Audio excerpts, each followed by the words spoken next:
सर्वाधिरो यद्यक्षरं करोमि तत्पदिग्नं सम्मोहवाराधनं नारायणं नमस्कृत्य नरं चैव नरोत्तमं व्यासं ततो जयमुदीरये।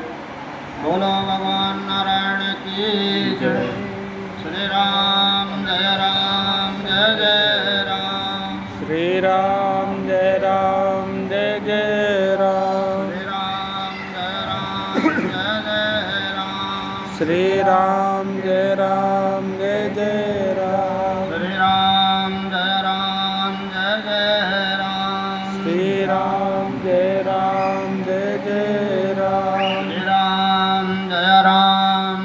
जय राम। श्री राम जय जय राम। श्री राम जय जय राम। श्री राम जय जय राम। श्री राम जय जय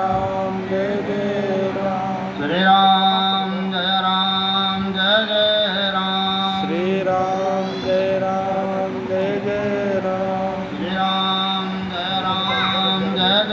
जय राम। श्री राम जय जय राम। श्री राम जय जय राम। श्री राम जय जय राम। श्री राम जय जय राम। श्री राम जय जय राम। बोलो भगवान नारायण की जय।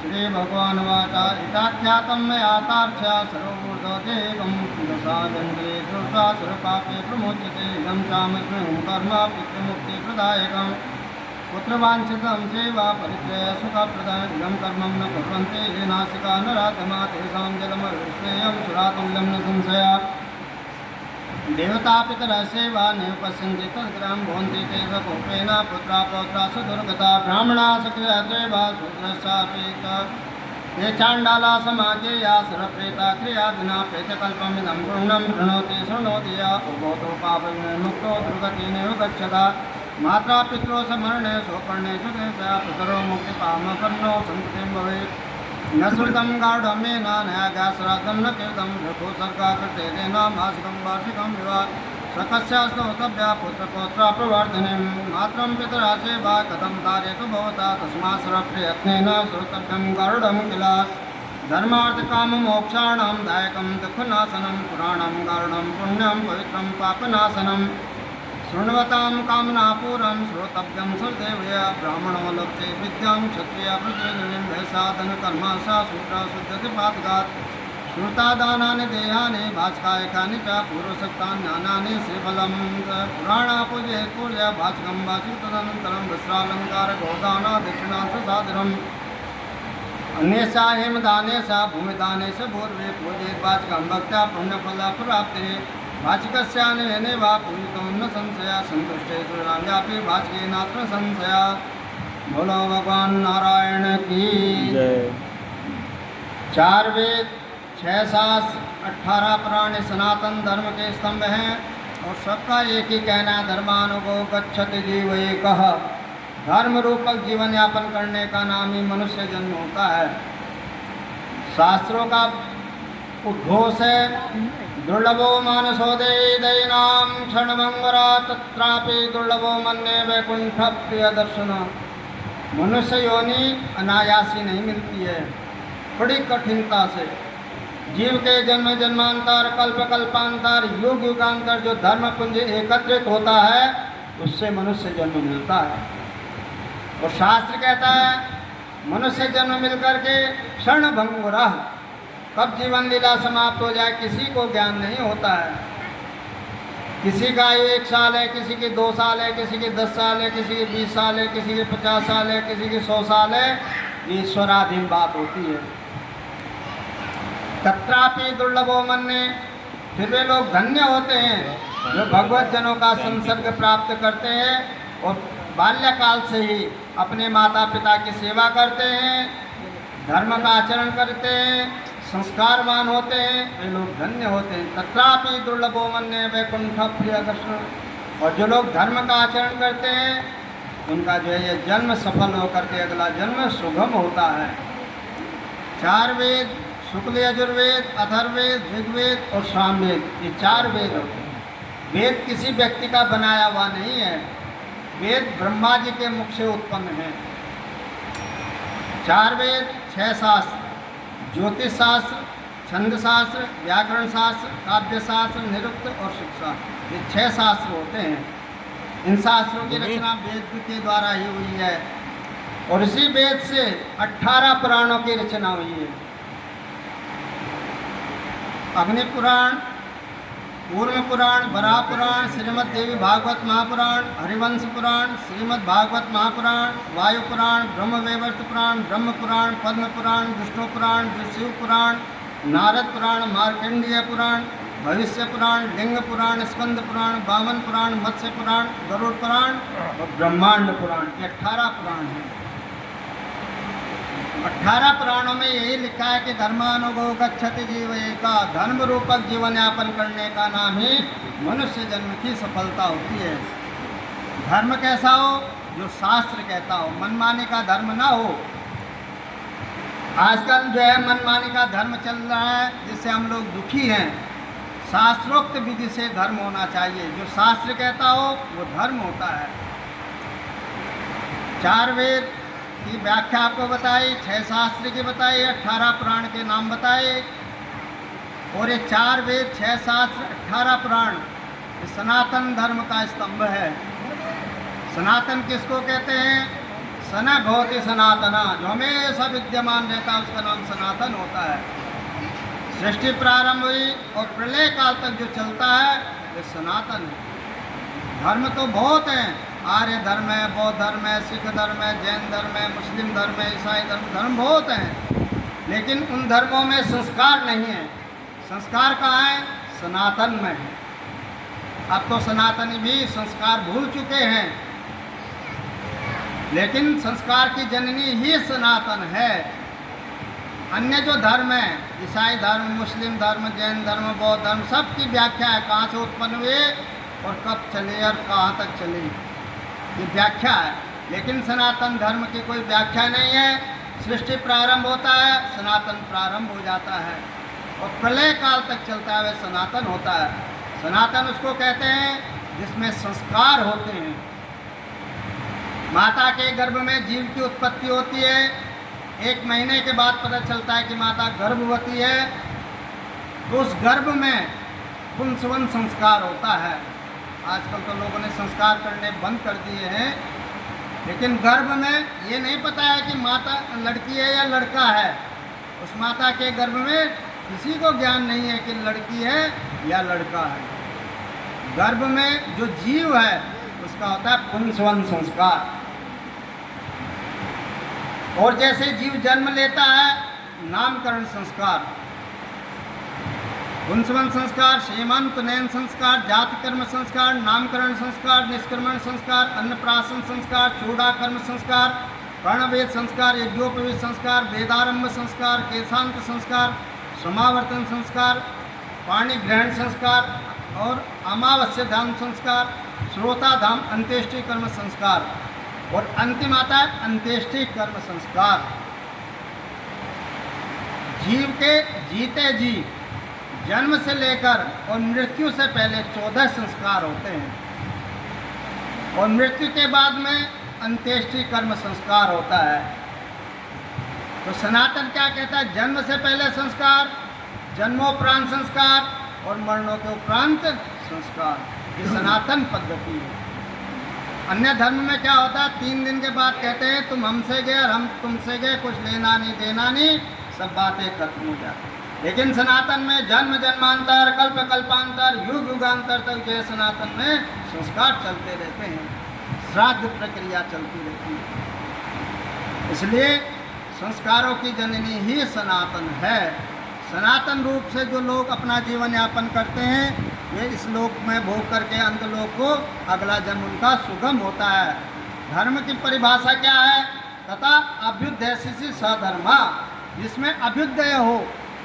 अभ्युदय किसको कहा जाता है? इस जन्म में भली भांति जीवन निर्वाह होने के पर अगला जन्म सुगम हो, अच्छा हो, वही धर्म होता है। जीव का जन्म हुआ, जन्म लेकर के और मृत्यु तक अगर जीव ने धर्म का आचरण नहीं किया तो शास्त्रों ने लिखा पशुवत, पशु के समान जीवन निर्भय हो जाएगा। गरुड़ पुराण में 16 अध्याय हैं। उन 16 अध्याय में जीव की व्याख्या है, कैसे जन्म होता है, कैसे मृत्यु होती है, कौन से पाप कर्म से कैसा चिन्ह होता है, कौन से पाप कर्म से अगले जन्म में कैसा व्यक्ति होता है, कौन सा पाप करने से कैसा रोग होता है। ये गरुड़ पुराण की व्याख्या है। अन्य जो 17 पुराण हैं उनमें भगवान की लीलाओं का वर्णन है। शिव पुराण है, शिव की लीलाओं का वर्णन है। विष्णु पुराण है, विष्णु का प्राकट्य का वर्णन है। तीसरे लिंग पुराण, वायु पुराण, कूर्म पुराण, मत्स्य पुराण, अनेक पुराण हैं। उन पुराण में उन्हीं देवी देवताओं का प्राकट्य है, उनकी लीलाओं का वर्णन है। लेकिन गरुड़ पुराण में मनुष्य के कल्याण के लिए लिखा गया है कि माता पिता के दिवंगत हो जाने पर पुत्र का क्या धर्म है। ये गरुड़ पुराण का वाक्य है। और गरुड़ पुराण में ही निर्णय होता है कितने दिन का सूतक है, कितने दिन का पातक है, कैसे प्राणी जीव जन्म लेता है और कैसे जो है मृत्यु को प्राप्त होता है। उस जीवात्मा की जो आत्मा है वो कैसे जाती है। शास्त्र कहता है धनानि भूमो पशवस्य गोष्ठे नारी गृहे द्वारसखा शमशाने देयस्थितायां परलोक मार्गे धर्मानुगो गच्छति जीव एकः। हम जो यत्न पूर्वक धन कमाते हैं वो सब यहीं पर रह जाता है। आज तक कोई वृत्तांत नहीं बता सकता कि वह अमुक आदमी इतना धन ले गया अपने साथ, इतने जेवरात ले गया, इतना सोना ले गया, इतना चांदी ले गया, किसी का वृत्तांत नहीं है। लेकिन फिर भी हम उस धन के पीछे भागते हैं। धनानि भूमो पशवस्य गोष्ठी नारी गृहे द्वार सखा शमशाने। शास्त्र कहता है जिसको हम अर्धांगिनी कहते हैं वो केवल घर के द्वार तक रोती रोती जाती है, उससे आगे उसका भी कोई लेना देना नहीं होता है।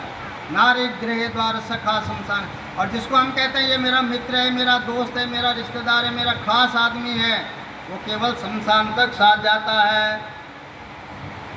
और देयस्थितायां परलोक मार्गे। हमारा जो सुंदर शरीर भगवान ने की दिया है, जिस पर हम गर्व करते हैं कि मेरा सुंदर शरीर है, वह भी चिता में जल करके पंचतत्व में विलीन हो जाता है। उसी पंचतत्व से बनता है और उसी पंचतत्व में विलीन हो जाता है, उसका भी कोई शेष नहीं रहता है। और अंतिम क्या बचता है? धर्मानुगो गच्छति जीव एका। जो आत्मा है उस आत्मा की रक्षा के लिए धर्म होता है, कुछ साथ नहीं जाता, केवल पाप और पुण्य, धर्म अधर्म उस आत्मा के लिए जाता है। गरुड़ पुराण की व्याख्या है आत्मा का स्वरूप अंगुष्ठ मात्र है। जो यम के दूत आते हैं उस आत्मा को ले जा करके उसके गले में रस्सी बांध करके और उसको एक नरक से दूसरा नरक, दूसरे से तीसरा, इस प्रकार यत्नपूर्वक उसके जैसे पाप होते हैं वैसे नरकों में धकेल दिया जाता है। और गरुड़ पुराण में अनेक व्याख्याएं मैंने सुनाई, 16 अध्यायों में अनेक व्याख्याएं हैं। इस प्रकार से उस जीवात्मा जो अंगुष्ठ मात्र है उसको सुख और दुख की अनुभूति होती है, शरीर को नहीं होती है, क्योंकि शास्त्र ने लिखा देयस्थितायां परलोक मार्गे। ये जो शरीर है वो तो चिता में जल करके पंचतत्व में विलीन हो जाना है, उस पंचतत्व से बना और उसी में चला जाता है। लेकिन उस आत्मा के कल्याण के लिए, उस आत्मा की रक्षा के लिए धर्म करें। धर्म कैसा हो? जो शास्त्र कहता हो, मनमाने का धर्म ना हो। बहुत से लोग जो है मनमाने का धर्म करते हैं, वे सब निरर्थक हो जाता है। गरुड़ पुराण में बब्रू नाम के जो है कथा आती है, उसने यज्ञ दिया, दान दिए, बहुत अनेक कार्य किए, धर्म अनुष्ठान किए, लेकिन वे कार्य अपने इच्छानुसार किए और वो सब निष्फल होकर के वे प्रेत बन गया। गरुड़ पुराण में कथा हमने सुनाई थी। तो इस प्रकार से धर्म का आचरण शास्त्रोक्त होना चाहिए। जो शास्त्र कहता हो वो कार्य करना चाहिए। शास्त्र कहता है ब्राह्मण के लिए क्या धर्म है, क्षत्रिय के लिए क्या धर्म है, वैश्य के लिए क्या धर्म है, शूद्र के लिए क्या धर्म है, स्त्री के लिए क्या धर्म है, पुरुष के लिए क्या धर्म है, माता के लिए क्या धर्म है, पुत्री के लिए क्या धर्म है, पिता के लिए क्या धर्म है और पुत्र के लिए क्या धर्म है। इसी प्रकार ब्रह्मचारी के लिए क्या धर्म है, गृहस्थी के लिए क्या धर्म है, वानप्रस्थी के लिए क्या धर्म है और सन्यासी के लिए क्या धर्म है। सबके लिए एक धर्म नहीं होता है। सबके लिए अलग धर्म लिखा है। जो कार्य गृहस्थी करता है उसी कार्य को अगर सन्यासी करेगा वह पाप का भागी हो जाएगा। जो कार्य सन्यासी करता है उस कार्य को गृहस्थी करेगा वह पाप हो जाता है। लेकिन उसका ज्ञान शास्त्र से होता है, मनमानी का विषय शास्त्र नहीं है। इसलिए सज्जनों, जो भी धर्म का कार्य करो तो शास्त्रोक्त विधि से करो। वेदोक्त विधि लिखा है, वेद के द्वारा ही कर्मकांड अर्थोपार्जन होता है। शास्त्र में दो प्रकार के रास्ते बताए हैं, एक भक्ति मार्ग है और एक कर्मकांड मार्ग है। कर्मकांड कहते हैं पूजन पाठ इत्यादि करने के लिए। पूजन पाठ का नियम होता है, किसको करना है, कहाँ करना है, कैसे करना है, ये नियम होता है। उसमें सामग्री भी चाहिए, शुद्ध स्थान भी चाहिए, स्नान पूर्वक कार्य होता है। और धौत वस्त्र परिधाय अस्त्र चेता प्रांग मुखम लिखा है, धौत वस्त्र पहन करके कर्मकांड होता है। ये शास्त्रोक्त विधि है। लोग मनमानी से विधि चल रहे हैं, वो पाप का कारण है। इसलिए यत्नपूर्वक मनुष्यों को अपने धर्म का आचरण करना चाहिए। धर्म रूपक जीवन यापन करने से ही मनुष्य जन्म सफल होता है। दूसरा रास्ता है भक्ति का। भक्ति का अधिकार सबको होता है, ब्राह्मण हो, क्षत्रिय हो, वैश्य हो, शूद्र हो, सबको अधिकार है। माता हो, बहन हो, बेटी हो, स्त्री हो, पुरुष हो, कोई भी हो, क्योंकि भक्ति में यम नियम संयम नहीं होता है। भक्ति आप घाट पर बैठ के कर सकते हैं, कुर्सी पर बैठ के कर सकते हैं, जूते पैर कैसे कर सकते हैं, सड़क पर बैठ के कर सकते हैं। उनमें यम नियम संयम कुछ नहीं होता है। उसमें तो आपने हरे रामा राम राम हरे हरे, हरे कृष्णा कृष्णा कृष्णा हरे हरे, उसमें भक्ति करनी है आपने। उसमें कुछ नहीं, यम नियम संयम कुछ नहीं होता है। लेकिन पूजन में, कर्म कांड में यम नियम संयम होता है। अगर उस नियम को पंडित जी तोड़ते हैं या आप लोग तोड़ते हैं तो भंग हो जाता है, उसका प्रतिफल नहीं मिलेगा। इसलिए यत्नपूर्वक धर्म संचय करो। और धर्म कैसा हो, जो शास्त्रोक्त विधि से, मनमानी का विधेय धर्म नहीं होता है। इसलिए सज्जनों, गरुड़ पुराण की कथा अवश्य सुननी चाहिए, क्योंकि गरुड़ पुराण में ज्ञान पुराण है। अन्य पुराणों में तो भगवान की लीलाओं का वर्णन है, लेकिन गरुड़ पुराण में भगवान की लीलाओं का वर्णन न होकर के मनुष्य के कल्याण के लिए मार्ग बताया है कि कहाँ क्या करना चाहिए, किस समय करना चाहिए, किसको दान देना चाहिए, किसको नहीं देना चाहिए। ये गरुड़ पुराण का वाक्य है। गरुड़ पुराण कहता है पात्र में दान देवे। 10वां एकादशी का जो दान होता है वो महाब्राह्मण का दान होता है। अगर शुद्ध ब्राह्मण दान ले लेगा वही पाप का भागी हो जाता है। मतलब तो दान देने से, लेकिन किसको देना है, कहाँ पर देना है, कैसे देना है, शास्त्रोक्त विधि है। इसलिए मनुष्य के लिए शास्त्र विधि से ही धर्म का आचरण करे, मनमाने का आचरण ना करे। जिस प्रकार से जीव का अंत्येष्टि कर्म जीव समाप्त होता है और समाप्त होकर के वह जीव यम के दूतों के द्वारा जो है इस लोक से धीरे धीरे जो है चल देता है, और चल करके एक नरक से दूसरा नरक, दूसरे से नरक, तीसरे चौथे यत्नपूर्वक मनुष्य को एक बैतरणी नाम की नदी आ जाती है। और उस बैतरणी की नदी को देखकर वह जीवात्मा भयभीत हो जाता है। उसका क्या 16 योजन चौड़ाई है उसकी, और उसका किनारा हड्डियों से बना हुआ है, और उसमें अनेक प्रकार की गंदगी है, और उसके अंदर अनेक प्रकार के मांस भक्षक जीव रहते हैं उस बैतरणी नदी में। और उस बैतरणी नदी में जैसे जीवात्मा, वे यम के दूत जीवात्मा को ले जाते हैं तो वे खोलने लगते हैं। वे जीव क्या कहते हैं, इसने मेरा ऋण लिया था, इसको ऋण देना पड़ेगा, इसने मेरा खाया था इसलिए इसको खिलाना पड़ेगा। वे ऋण लेते हैं। तो इस प्रकार से मनुष्य को ऋण देना पड़ता है। और बैतरणी नदी को वह जीवात्मा दुखित हो जाती है। उस बैतरणी नदी के किनारे पर मल्लाह रहते हैं। वे मल्लाह क्या कहते हैं, हे जीवात्मा, अगर तूने जीवन में एक बार भी गोदान किया है इस नाव पर आकर के बैठ जाओ। लेकिन उस जीवात्मा ने कोई गोदान नहीं किया है, और वो बैठना तो दूर, उधर देखना भी अच्छा नहीं लगता है, क्योंकि कुछ किया नहीं। वहाँ सत्य चलता है। अगर किसी ने झूठ बोला तो वहाँ पर टीवी दिखा दिया जाता है कि देखो ये कहाँ किया तुमने गायदा। तो इस प्रकार से वे बरबस होकर के बैतरणी नदी में यम के हार दूत ले उसको लेंगे डाल बाद में। देते हैं, फिर नीचे उठाते हैं, नीचे गिरते हैं, ऊपर उठाते हैं, उसको भारी वेदना होती है। फिर उसको निकाल करके नरकों का वास होता है और फिर यमराज के नगर में दक्षिण मार्ग से पहुंचती है जीवात्मा। धर्मराज के नगर जो है, जो भवन है धर्मराज का, यमराज का, उसके 4 द्वार हैं, पूरब द्वार, पश्चिम द्वार, उत्तर द्वार और दक्षिण द्वार, 4 द्वार हैं। जो पापी जीवात्मा है वह दक्षिण मार्ग से प्रवेश करती है। पहले नरकों का गमन होता है, उनको देखती है, फिर वैतरणी नदी में, फिर नरकों का, तब धर्मराज की नगरी में पापी जीवात्मा जाती है। लेकिन शास्त्र कहता है जो पुण्य आत्माएं होती हैं,